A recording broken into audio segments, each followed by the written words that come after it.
तीन प्रकार का पवित्रता का स्वरूप वर्णन किया गया है।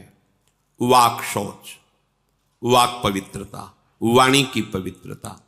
वाणी की पवित्रता है झूठ मत बोलो।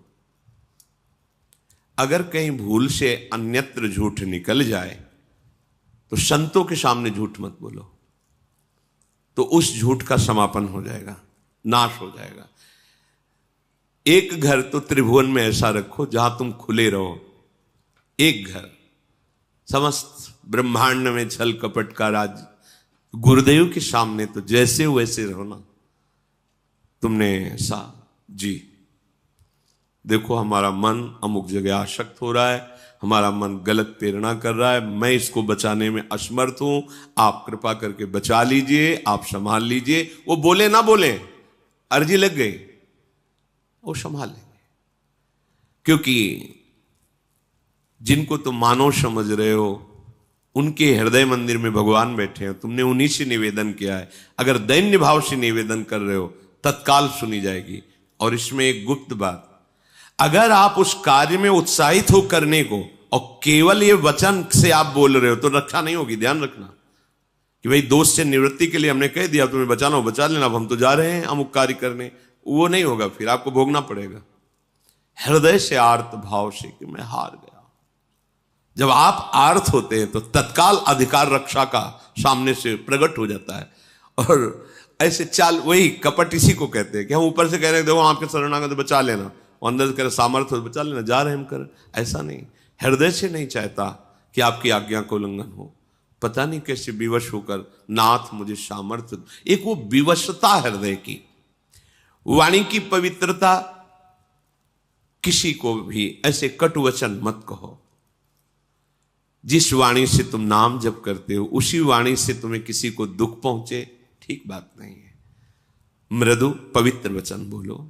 पर ये देखो, भगवत प्राप्ति के मार्ग वाले ही जो थोड़ा सत्संग सुनते हैं, भगवत प्राप्त, ये कुछ ऐसे लोग होते हैं जिनका कोई लक्ष्य ही नहीं होता है, न धर्म का पता न अधर्म का पता, बस जिए चले जा रहे हैं, न लक्ष्य है न कोई, बस ये लोग नहीं समझ पाएंगे। यदि आप वास्तविक शांति चाहते हैं, सुख चाहते हैं, किसी को कड़वा मत बोलो। चुगली, इससे वाणी अपवित्र हो जाती है। तुम जानते हो वो ऐसा ऐसा, तुम्हें क्या लेना देना, तेरे भावे जो करे भलो बुरो संसार, नारायण तू बैठ के अपनो भवन बुहार। तेरा हृदय पवित्र हो गया क्या? तेरे हृदय में नित्य विहार प्रकट हो गया क्या? अगर वो प्रकट हो गया होता तो सर्वत्र प्रभु दिखते। जब नहीं तो तू अपने को पवित्र कर, दूसरे की चुगली काहे करता है? निंदा, दोष वार्ता, गंदी वार्ता, ये सब वाणी को अपवित्र कर देते हैं। वाणी की पवित्रता है सत्य बोलो, भगवत चर्चा करो। अगर किसी को सलाह देनी, बात करनी है तो जितना ज्ञान है उत्तम, जो संतों से प्रमाणित है, शास्त्र से प्रमाणित है, वो बात बोलो। नहीं तो मौन रहो। आप संसारी पुरुष नहीं है, आप भगवत मार्ग के पथिक हैं, चाहे गृहस्थ हो या विरक्त हो। उचित संभाषण, इसके बाद शांत। व्यापार आदि में बात करना, व्यापार आदि को लेकर, वो पूजा है, क्योंकि वो कर्म अर्थ प्राप्ति के लिए हो रहा। अर्थ प्राप्ति, परिवार सेवा, ठाकुर सेवा, संत सेवा, इनके लिए तो मूलतः वो धर्म ही होगा। आप व्यापार में जो वार्ता करते हैं, आप ऑफिस में जो वार्ता करते हैं, बिल्कुल भगवत रहित दिखाई दे रही, लेकिन उसका मूल लक्ष्य है आपका कि अर्थ मिले, और अर्थ से परिवार का पोषण, साधु महात्माओं की सेवा और ठाकुर की, वो मूल धर्म ही हो गया। तो वाणी की पवित्रता, सबसे वाणी से सबसे ज्यादा अपराध बनते हैं। इस पर ध्यान नहीं दिया जाता। मनमानी जो है बोल लिया, क्या है आपको पता है? आप जो बोलते हैं वो सब आकाश में अभी स्थित है। जैसे कलकत्ता में हो रहा है प्रोग्राम, वो वाणी वहां प्रकट हो रही, वहां गाया जा रहा है, और यंत्र यहां से पकड़ रहा है। कैसे पकड़ रहा है? वो कलकत्ता जाके थोड़ी पकड़ रहा है, वो शब्द आकाश में फैल गया। अब उसके पकड़ने की सामर्थ्य तो यहीं से पकड़ लेगा वो। अमेरिका की बात यहां सुन लो तो क्या हुआ? अमेरिका पहुंच गया क्या हमारा यंत्र? नहीं, वो यहीं पकड़ रहा है, क्योंकि वो शब्द ब्रह्म में है, आकाश में फैल गया। अब उसको जहां से यंत्र से पकड़ो वहीं से सुन लो। तो ये नहीं कि तुमने बोला वो खत्म हो गया, वो सुरक्षित है। अगर वो सत्य बोला है तो उसका फल मिलेगा, असत्य प्रमाण की जरूरत नहीं, वो खुद प्रमाणित है। वाणी को बहुत संभाले। मौन बहुत बढ़िया रहता है, मौन का आश्रय लीजिए। जड़वत मौन नहीं हम कहते कि एकदम ऊ वाला नहीं, आवश्यक है जी बोल दिया, हाँ सत्य बोल दिया। प्रपंच का हमारा लक्ष्य नहीं, प्रपंच तो हम क्यों, ग्राम्य वार्ता, लोक वार्ता, ये सब अपना विषय नहीं है। अपना विषय है अपने काम की बात करो और वो हितकर बात करो। कोई तुम्हें कठोर वचन बोल रहा है, पलट कर तुमने कठोर वचन बोल दिया तो तुम में उनमें अंतर क्या रह गया? तुमको तो सत्संग मिलता है ना, तुम तो प्रभु के जन हो ना, थोड़ी क्षमता तो आप अपनी बढ़ाइए। चल दिए। पहली है वाणी की पवित्रता, बहुत संभालिए, सत्संगी हो वाणी को। और हमें तो लगता है कि आप सबसे पहले बोलने के पहले एक बार राधा बोलिए, फिर बात कीजिए।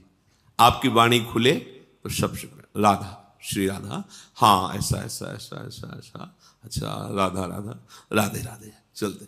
मतलब भगवान नाम के बीच में वार्ता हुई तो मंगलमयी हो गई। प्रारंभ का शब्द और अंतिम शब्द राधा होना चाहिए आपका, क्योंकि आप स्वामिनी जी के परिकर हैं। याद रखिए। सुनो, हाँ नहीं, सुनो राधा जी बोलिए। और ये हमने अभ्यास कई उपासकों से के देखा, राधा राधा राधा, हाँ ऐसा राधा राधा राधा, नाम उच्चारण। अगर उस शब्द में कोई त्रुटि होगी बीच में, वो क्षमा हो जाएगा, क्योंकि प्रारंभ और आपका अंत शब्द के बीच में राधा राधा आया। जो आप बोले वार्ता की, उसका प्रारंभ राधा था और वार्ता समाप्त हुई राधा, वो भजन के अंतर्गत आ। जो उसमें त्रुटि हुई वो राधा नाम की महिमा से नष्ट हो जाएगा। पर वही बोल सकता है जो साधक है, नहीं तो जैसे कांतिक में अमोक, हाँ, जैसे गांव में नहीं, अरे हाँ, ऐसे नहीं। राधे श्याम, राधा वल्लभ, श्री हरिवंश, नाम उच्चारण करो। भक्त संग किया है इसका परिचय तब मिलेगा जहां आपका नाम उच्चारण किया। राधा राधा, राधा वल्लभ, श्री हरिवंश, राधा राधे राधे, नाम उच्चारण करो। वाणी की पवित्रता। फिर कह रहे हैं कि शरीर की पवित्रता। शरीर की पवित्रता के लिए कई बार वर्णन हुआ है, जैसे शौच आदि में रज का प्रयोग।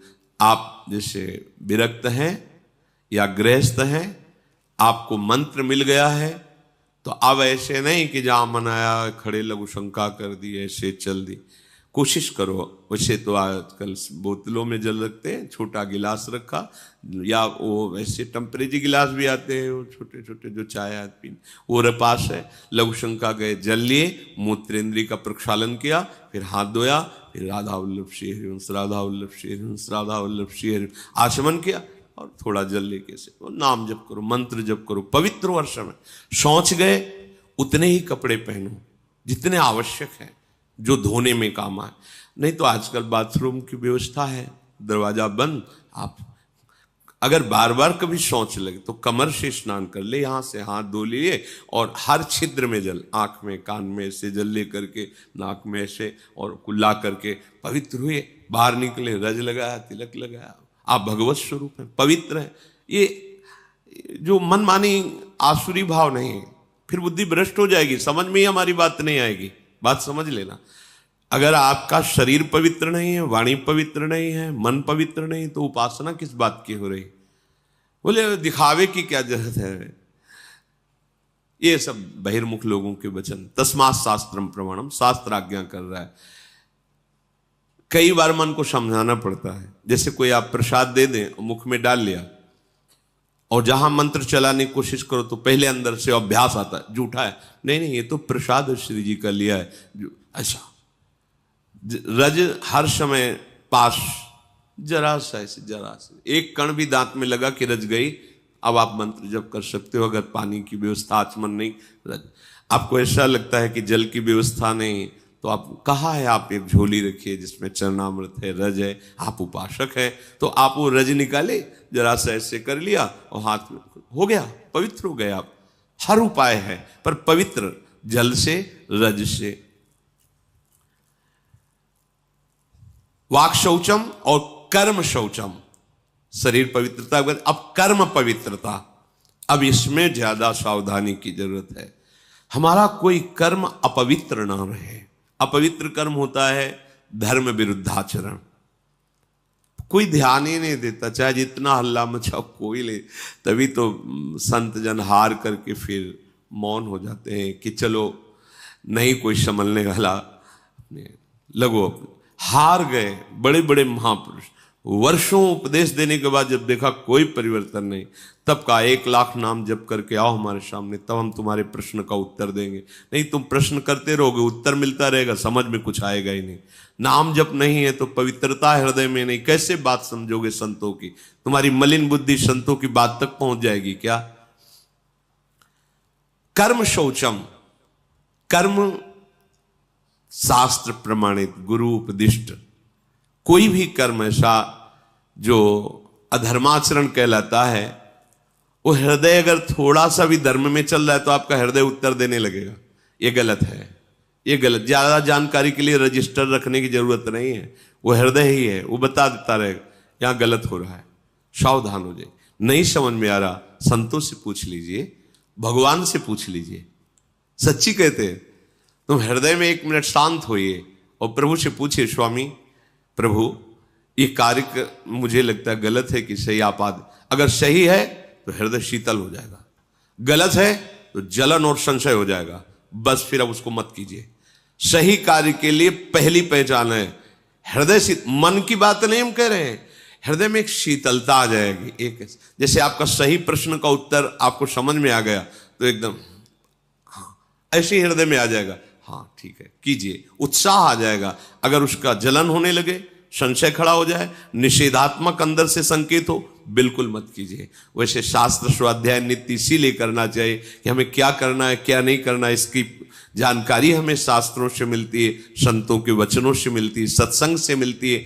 तो हमारा जब वाणी शुद्ध हो, शरीर शुद्ध हो और कर्म शुद्ध हो, तो जो परम शुद्ध आत्म स्वरूप है उसमें आपका अनुभव हो जाएगा, आपका प्रवेश हो जाएगा, अपने स्वरूप में प्रवेश हो जाएगा, अर्थात शुद्ध ज्ञान आपके अंदर प्रकाशित हो जाएगा। ये जितने सूर्य आदि ग्रह हैं ये बड़े भयंकर होते हैं। ये जब अपने प्रतिकूल जगह पर होते हैं, जिसके ग्रह में, कुंडली में, नक्षत्र में, ये बड़ा भयंकर प्रभाव कर देते हैं। पर यदि नाम जप किया जाए तो ये उसके लिए प्रतिकूल जगह पर बैठे हुए भी सौम्य, सुखद और मंगलकारी बन जाते हैं। महाप्रभु हरिवंश चंद्र जी ने कहा है, जो पे कृष्ण चरण मन अर्पित तो करिहे का नवग्रह रंक। ये बेचारे नवग्रह तुम्हारा क्या बिगाड़ लेंगे यदि कृष्ण चरण में मन तुम्हारा अर्पित है। राधा राधा राधा, समझो ये जितने ग्रह हैं बड़े भयंकर हैं। प्रतिकूल जगह पर बैठे हों तो बड़े बड़े को नष्ट कर देते हैं। पर कह रहे जो जप परायण है, नाम जप करता है, उसके लिए प्रतिकूल जगह पर बैठे हुए भी, बोले 7.5 शनिचर चल रहा है, वो वहां बैठा जरूर है पर वो सौम्य होगा आपके लिए, सुखद होगा आपके लिए, मंगलकारी होगा। क्या? नाम जप।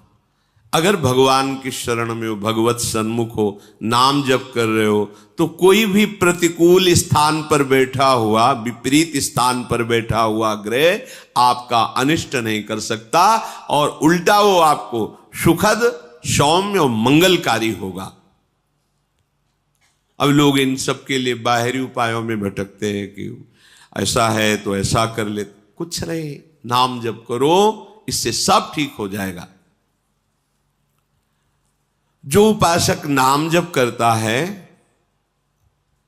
तो भयंकर रूप वाले, सूक्ष्म रूप रख के प्रवेश करने वाले, क्रूर कर्म कराने वाले, ये जो राक्षसी भाव है ये उसके हृदय में प्रवेश नहीं करते, आक्रमण नहीं करते।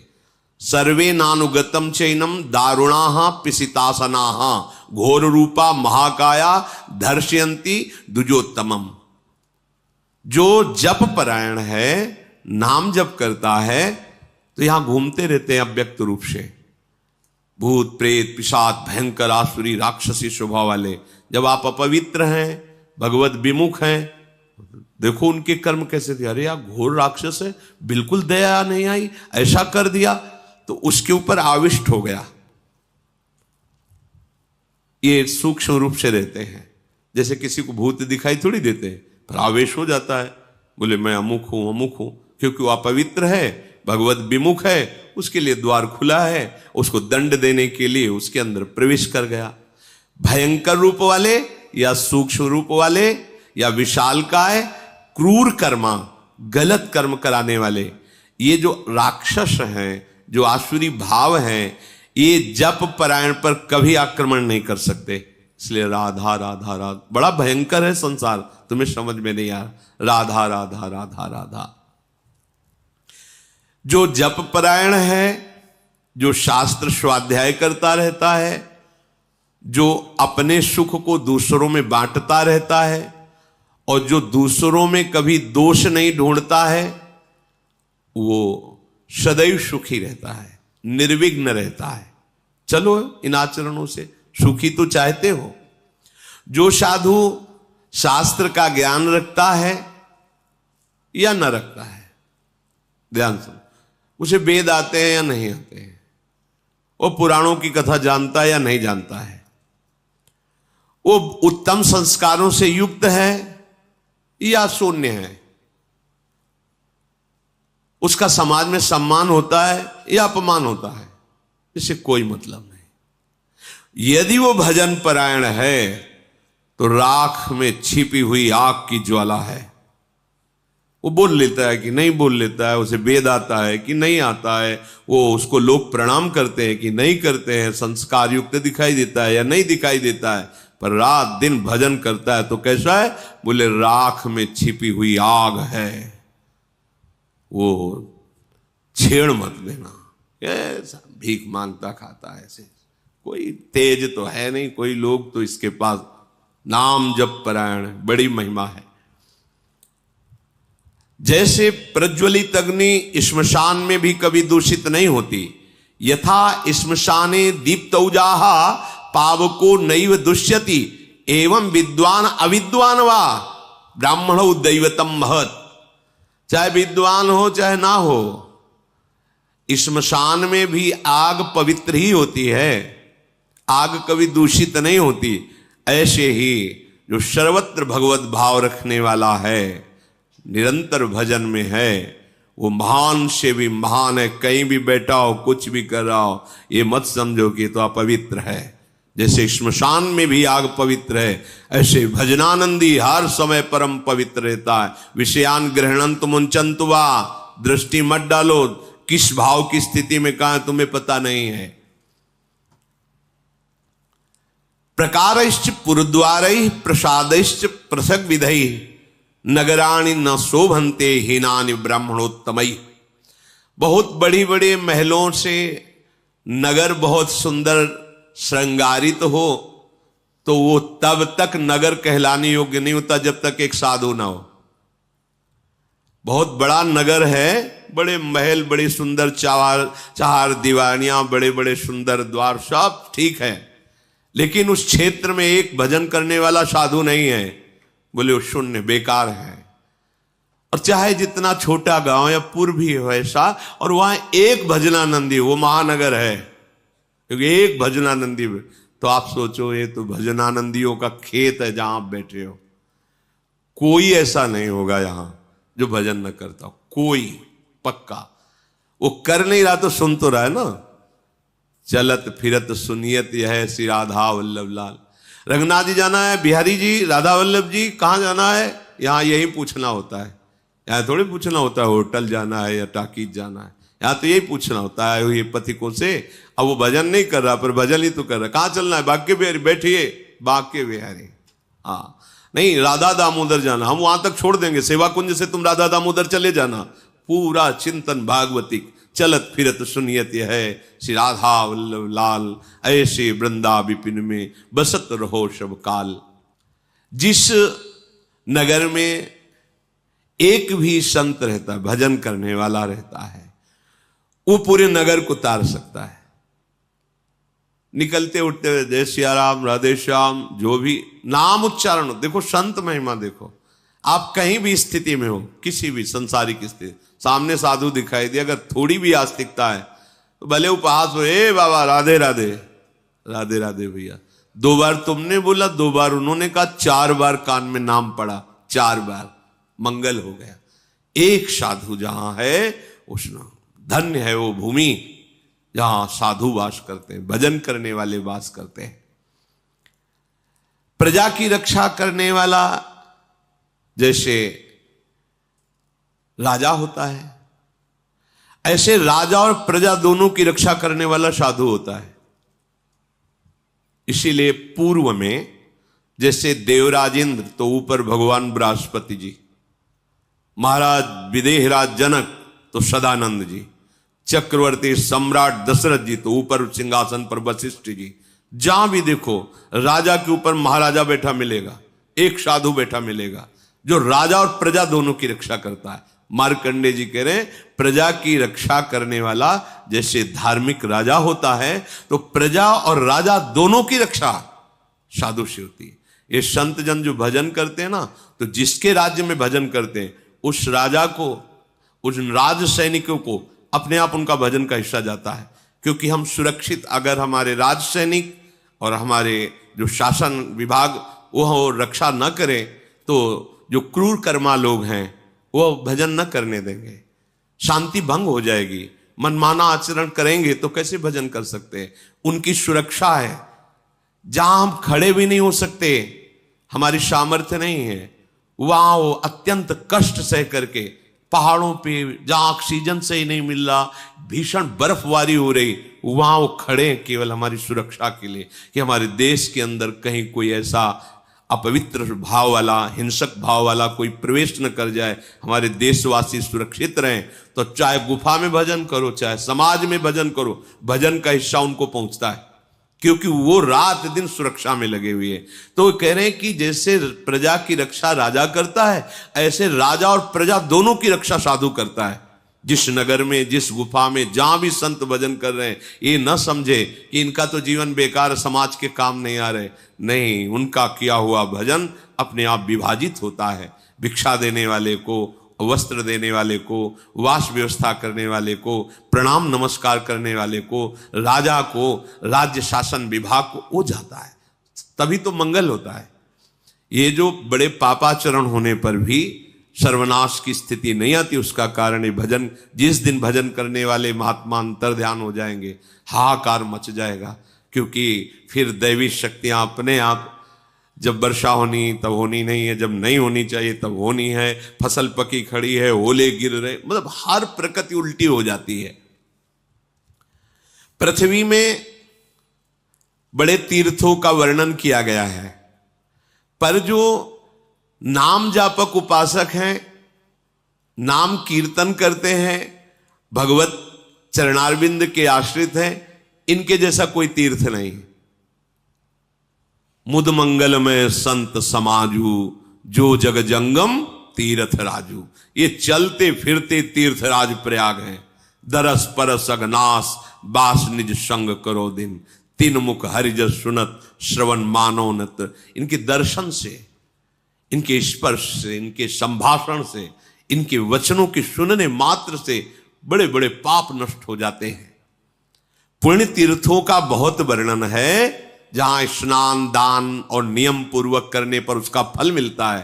पर जो नाम कीर्तन करने वाले हैं, नाम जप करने वाले हैं, भगवद आश्रित जन है, इनके दर्शन से, इनके स्पर्श से, इनके वार्तालाप से जैसी पवित्रता होती है, वैसी तीर्थों से नहीं। तीर्थी कुर्वन्ति तीर्थ, ये तीर्थों को भी पावन कर देते हैं।